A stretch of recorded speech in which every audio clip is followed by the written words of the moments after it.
I've never quite done what all the other dealers were doing. I've always dealt in something that's out of fashion and helped bring it into fashion.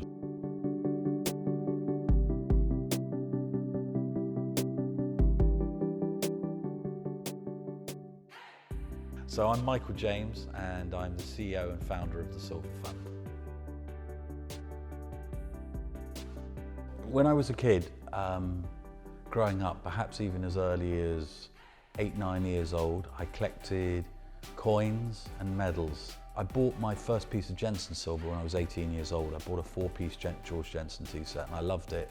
I took it home. I tried to get my parents to buy it, to put it away to one day give to me, but they didn't. It was too avant-garde. I took the tea set for sale and managed to sell it and just carried on and developed a love of George Jensen silver from them.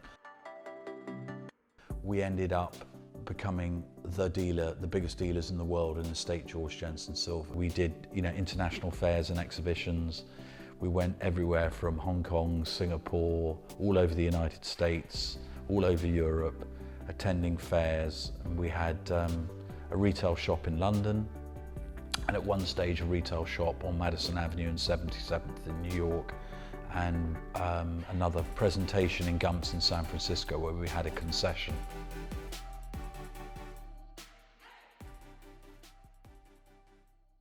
We have unconfirmed reports this morning that a plane has crashed into one of the towers of the World Trade Center.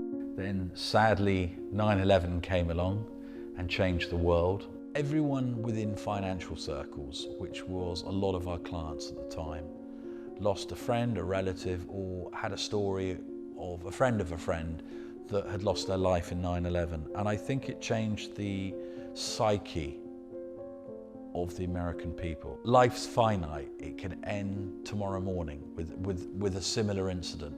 And I just think it changed people's whole attitude towards how they spent their money.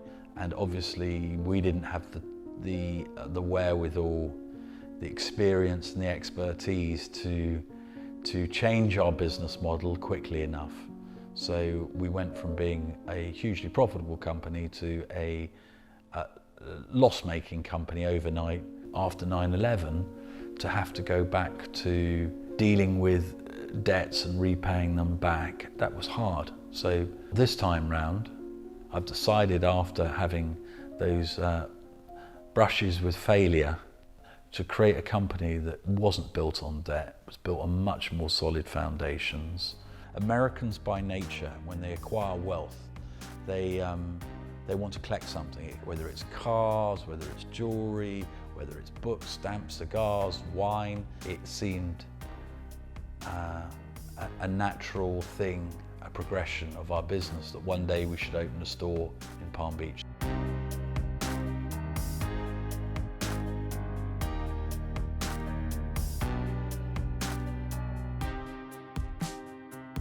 We opened with just the silver, but we needed to pad out and fill the shop.